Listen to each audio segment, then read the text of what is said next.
Anytime you've got a debt-based system, which is what we got now, and you're charging interest, the interest is constantly growing, and it is greater than the money available to pay it off. So sooner or later, you have to balance the books and you have to write off the debt one way or another. You can do it through inflation, you can do it through a default, or you can just sit there and say, okay, we're going to cancel the debt. Here at Liberty in Finance, we're licensed brokers with Miles Franklin. We are standing by the inventory, ready to make sure you get what you need, even into the wee hours of night and on weekends, because preparedness doesn't stop. Call us 1-888-81-LIBERTY. That's 1-888-815-4237.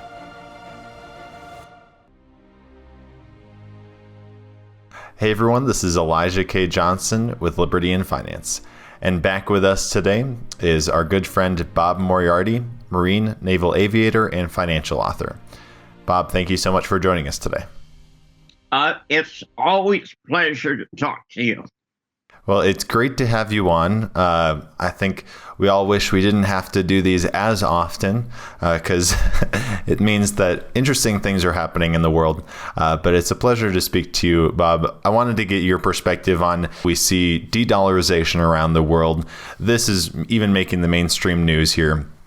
We see, more developments in the banking crisis. If we could start, though, with what we've been tracking for a while here, de-dollarization, the BRICS countries, forming a more secure alliance there. And also, it seems like it's expanding. And really, the efforts to get away from the U.S. dollar or need for the U.S. dollar is really ramping up in the last couple of weeks. Can you kind of share with us the latest developments there in your perspective?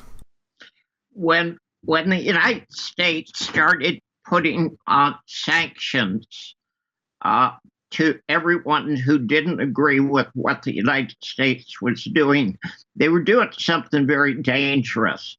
13 months ago, when Russia attacked Ukraine in response to Ukraine shelling Donbass, the United States had prepared sanctions. The rest of Europe went along with it. And part of what happened was the U.S. Literally stole $300 billion from Russia. So everyone who had assets outside their country, and I'm talking about countries who had assets, sovereign assets, looked at it and said, we need to get out of the dollar because as long as we're in the dollar, they could steal the money. They're doing this in self-defense. A lot of people are talking about it, and they're acting like China's attacking the United States and Russia's attacking the United States. And that clearly is not what's going on. But you've got a lot of countries like Brazil, like Greece, like Italy, that are deep in debt to the IMF. And this is kind of a self-protective way of guaranteeing they keep some assets. So I think the attacks on the dollar will continue. It's an interesting situation because Ed Dow, D-O-W-D, who I respect a lot, says the dollar is the supreme currency. Therefore, it's going to go up. But I can't see how that's going to happen. Eventually, when everyone gets out of the dollar, stops using the dollar for trading, the dollar has to go down. It does seem like the dollar would have to go down because dollars then would be coming back to the U.S. A lot of people point out that this has been a trend for a long time, this de-dollarization. It seems to be ramping up a bit faster now. Do you anticipate the flow of dollars back to the U.S. being more a very fast event, or do you see it trickling in the next few years, maybe decade, and slowly bringing the value of the dollar down? I think the rate of change has gone curvilinear, and things are going faster and faster and faster. Every time we talk, there's 3 or 4 major events that we haven't covered before. We could be doing 3 interviews a day and barely keep up. So I think the rate of change is increasing dramatically. If the dollar has less value or less significance in the in the world, then also the U.S. has less significance. What kind of impact do you think that'll have on the people who live in the U.S.? The potential is for the U.S. to become a third world. And why is that? Well, because if your currency is no good, nobody wants to deal with you. The United States is the most warlike country in all of human history. And if you think about it, that can't be a good thing. And the end result can only be someone bigger or meaner comes along and steps on you. It's important to understand that every country gets a world's reserve currency for about 80 or 82 years. If you go back to 1944, okay, we've had the world's reserve currency for 79 years. So we're very near the sell-by date. So one of the things that is happening right now as well, as we're seeing countries move away from the dollar, is geopolitical relations are obviously in greater tension right now. China not really speaking to the U.S. At the moment. Do you see that that division growing from here? Absolutely.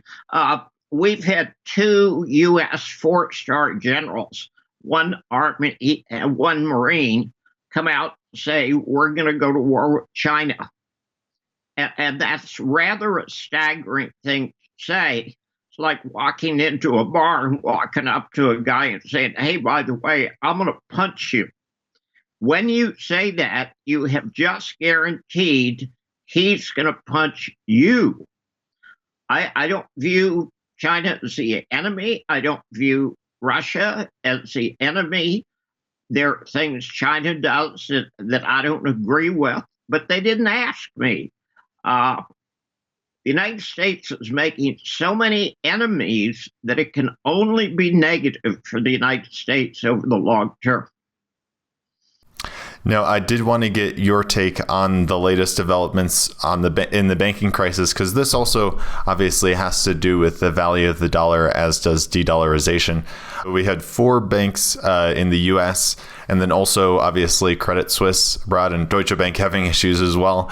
It seems like maybe the last couple weeks we haven't had a whole lot of news with respect to the banking system, but actually behind the scenes, if you look at if you just go on the Fred website and see the amount of savings in the bank, in this month alone, or in last month, March alone, it has fallen by hundreds of billions of dollars. And this has never happened at this rate before. So what are the American people doing right now as they're seeing this chaos in the banking system? They're watching basketball games. Okay. And I will say, to the extent the mainstream media is starting to wake up. Now, you were talking about the banking system, and the banking system is the most visible, but it's not necessarily the most dangerous. There was an article in CNN, literally on their homepage yesterday, called "Banks Are in Turmoil, but a bigger financial crisis may be brewing elsewhere." And to the best of my knowledge, I think I'm one of the very few people talking about it. Okay, the IMF warned this week of vulnerabilities among so-called non-bank financial institutions, saying global financial stability could hinge on their resilience. The Bank of England called attention to the same issue last month. And here's where it gets interesting. Okay, what is a non-bank financial instrument? Pension funds, mutual funds, insurance companies, high-risk hedge funds. Those are all money centers, but they're not part of the banking system. And when the Federal Reserve tanked the value of what is the safest asset out there, it's considered the safest asset, U.S. Treasuries, it was catastrophic for them. And here's a scary number. Non-bank financial institutions accounted for 49% of all global financial assets in 2021, or $239 trillion. And for CNN to pick up on this, okay, CNN's as mainstream as you get. So we talk about the banking system, but the banking system is only about 50% of what's happening. Pension funds are absolutely in trouble. Insurance companies have been hit with a double whack. They've had a 20% increase in excess deaths after COVID and after everybody took shots. And those are people who didn't die from COVID, but they're dying from something else. And that's a lot. Of course, the insurance companies have actuary tables, and when they get hit with 20% increase in excess deaths, it's catastrophic for them.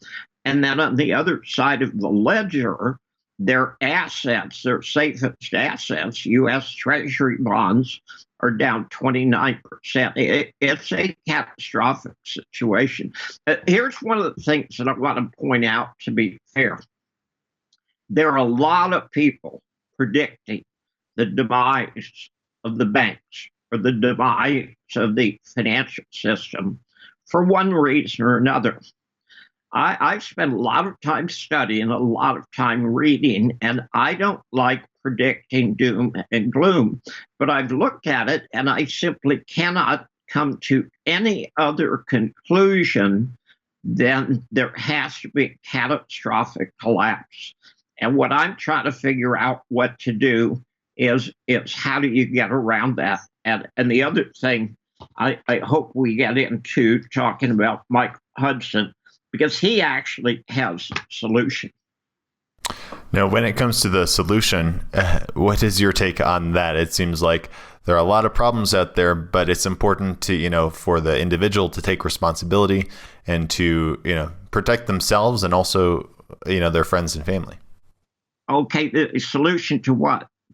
Banking system, the de-dollarization, how that's going to impact the U.S. and also the crumbling political system that we see around us.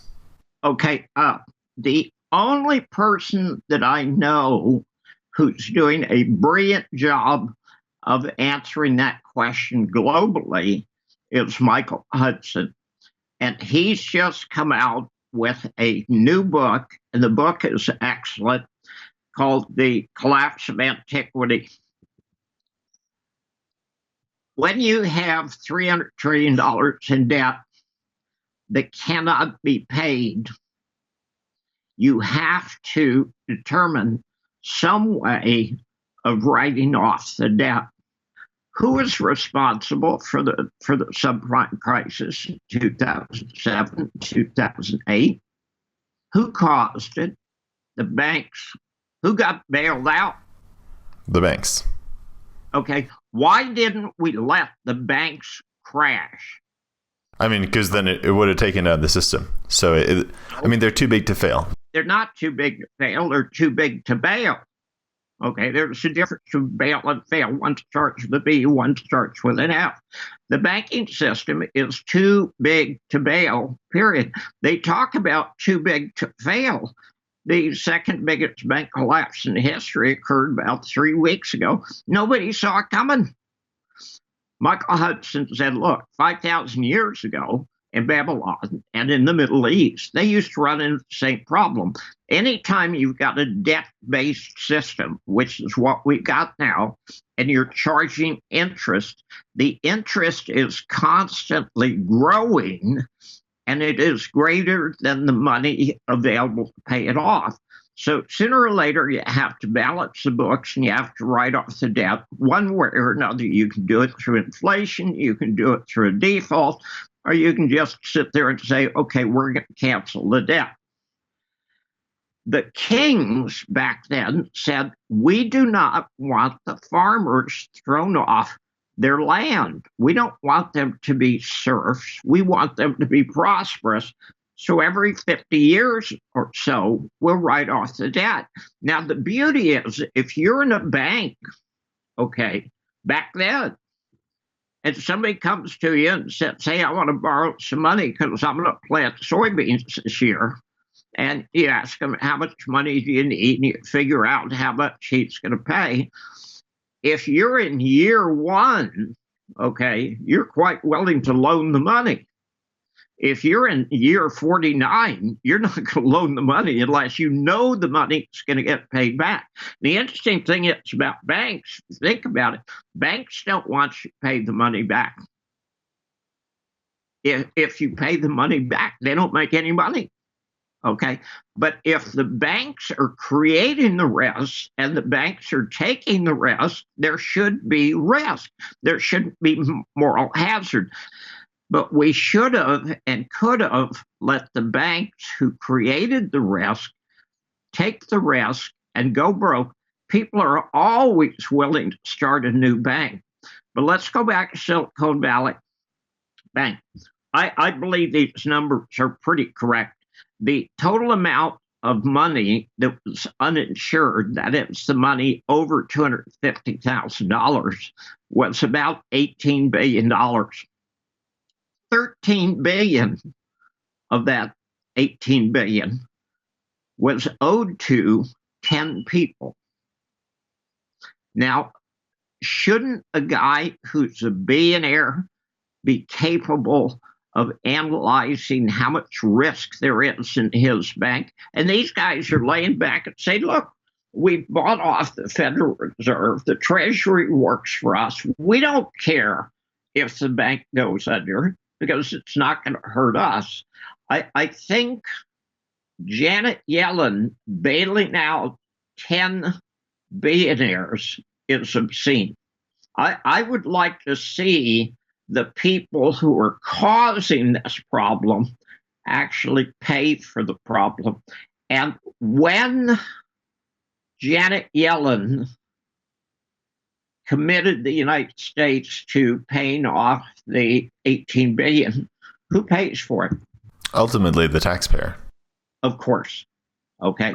So we have taken money from taxpayers who are not part of the problem, and we've transmitted it to the guys who created and were responsible for the problem in the first place. And there's something obscene about that. And what Michael Hudson has said in this book, and the guy is absolutely brilliant. First of all, it's a debt problem. It's happened hundreds of times in the past, and you have to have a Jubilee, and you have to write off the debt and punish the people who created the problem in the first place. And quite bluntly, Silicon Valley Bank should not be bailed out by the American taxpayers. That is obscene. Now, I definitely don't see that debt jubilee happening, at least policymakers intending it. The only way I can conceive of anything like that happening would be if you just saw kind of hyperinflation, which means then everyone's savings and debts kind of fall apart. But your take on that, do you actually see that as a possibility? Well, strange enough, we need to be discussing that because it's a very real solution. Okay, and I admire Mike Hudson. He's done an enormous amount of work, research, going back historically, saying that's what the Greeks did and that's what the Romans did. There is a fundamental mathematical flaw to a debt-based system. Now, my belief, I'm not going to guarantee that's true, but my belief is that the Russians and the Chinese understand this. That's why they've been accumulating gold. Of course, the only value gold has is that it's an insurance policy against financial chaos. And anybody who doesn't see financial chaos, you raised a great point. The amount of money leaving banks, last month is the biggest in history. There is a slow motion bank run in progress right now. But even CNN realizes the banks aren't the biggest problem. It's the pension funds, the insurance companies, the hedge funds. They're the biggest problem. $249 trillion, that's a lot of money. So we're going to have chaos, and we need to be discussing the solutions now rather than when there's riots in the street. And quite bluntly, there are riots in Paris right now, and that's over Macron insisting on changing the retirement age from 62 to 64. And that happens to be one of the situations where I think there's something to both sides. If you've been promised you can retire at 62, the government has some responsibility to actually honor that promise. But at the same time, Macron saying, wait a minute, here's the numbers. Okay, we can't afford to do this. So if you retire at 62, we're going to have to increase taxes. So no matter what happens, the individuals are going to get screwed because they were made promises by the government that they couldn't honor. But at the same time, there's riots in Paris over BlackRock. There's riots in Paris over the American involvement in the Ukraine war and the sanctions. There are protests in Germany. There are protests in Poland. There are protests in Holland. And this is all stuff I was able to predict in 2016. And I said, when the banking crisis comes, we're going to have the first worldwide revolution. There's going to be a worldwide revolution.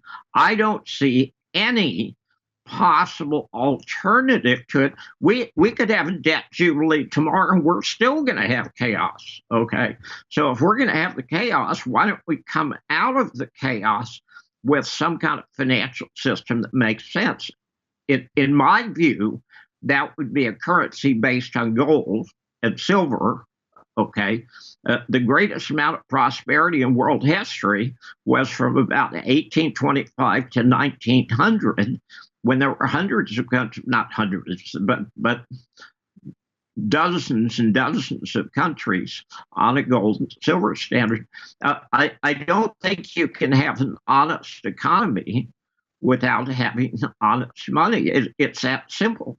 We've got dishonest money, and every solution, the World Economic Forum, Bill Gates, George Soros, every solution these guys come up with is more and more totalitarian control over everything we do. The World Economic Forum makes no bones about it.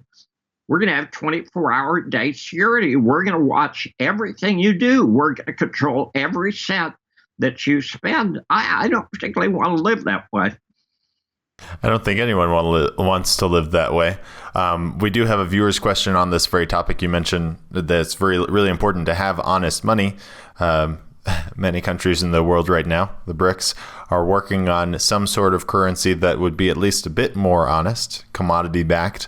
This viewer wants to know if they have the commodity-backed currency, maybe gold's in there as well, but the U.S. doesn't. How does the U.S. plan to trade with the rest of the world?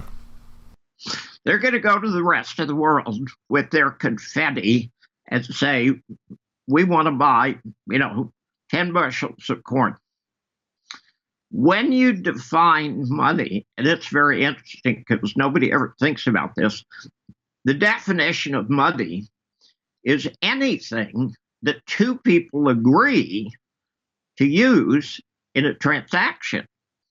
Now, what are some examples? Well, you can use beads. You can use big round rocks. You can use salt. You can use pieces of paper. Okay. You can use gold. You can go to silver. There's nothing magic about it except the fact that both parties have to agree, yep, this is money.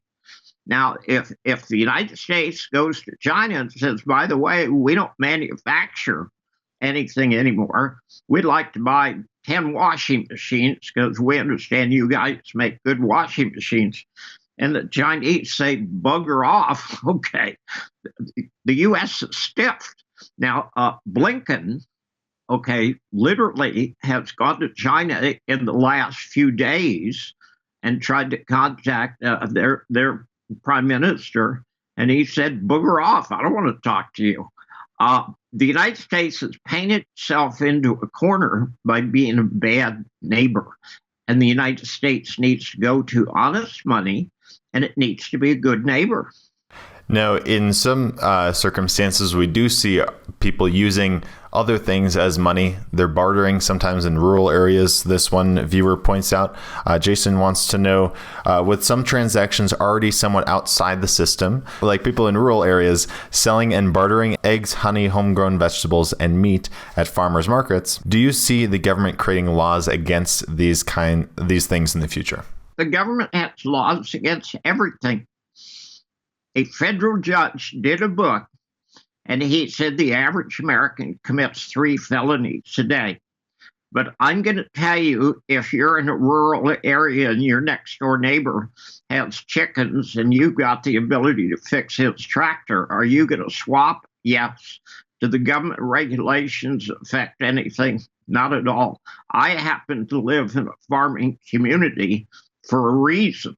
I see incredible chaos coming in the Depression, and not in the Depression, but in 1922 and 1923, in Germany, people starved in Berlin, not because there wasn't food. There was plenty of food, but they couldn't afford the energy to get the food into town. So the farmers were sitting on food that was rotting, and the people in the city were starving. We're going to have chaos. The solution to chaos is go back to honest money. You go back to honest money, you don't have to trade corn for fixing somebody's tractor. Well, on the topic of farming, we have a couple viewers' questions wanting to know about your chickens here. I thought that might be a good way to end here. Tell us more about your chickens. They should be talking about dogs. How does that follow? I've been raising chickens now for 3 years, more or less successfully, mostly less. But all the cats in the neighborhood and the weasels, they really like me a lot. And I got a dog because I missed my wife a lot, and I realized I needed a companion. And to me, the ideal companion would have been a 2-legged female. And I ended up with a 4-legged male, 10-year-old dog. And unfortunately, my dog really likes chickens. But he doesn't like chickens in kind of a cuddle with the chickens way. He likes chickens in, I'm going to chase you and kill you. Unfortunately, the last chicken that he caught and killed was my next door neighbor's. So this idea of being a good neighbor is a good solution for all of us, including me and my dog. Fantastic. Well, Bob, we always appreciate you joining us here on Liberty and Finance. We will put in the description of this video your Amazon author page. So if people are interested in learning more and reading all the books that you have written, they'll be able to find that there. Also, 321gold.com and 321energy.com. Tell us a bit more about the content that you put out and how people can find you. Everyone should do what they do well, and everybody's good at something. And for some reason, I decided I wanted to be a writer. I would have done this 40 years ago, but I am the world's worst speller. And then, of course, Apple Computer came out with the Macintosh, and they've got spell checker, and I thought I had died and gone to heaven. So I have actually tried writing a lot of different styles of books, including 3 books that are fiction. They're short books.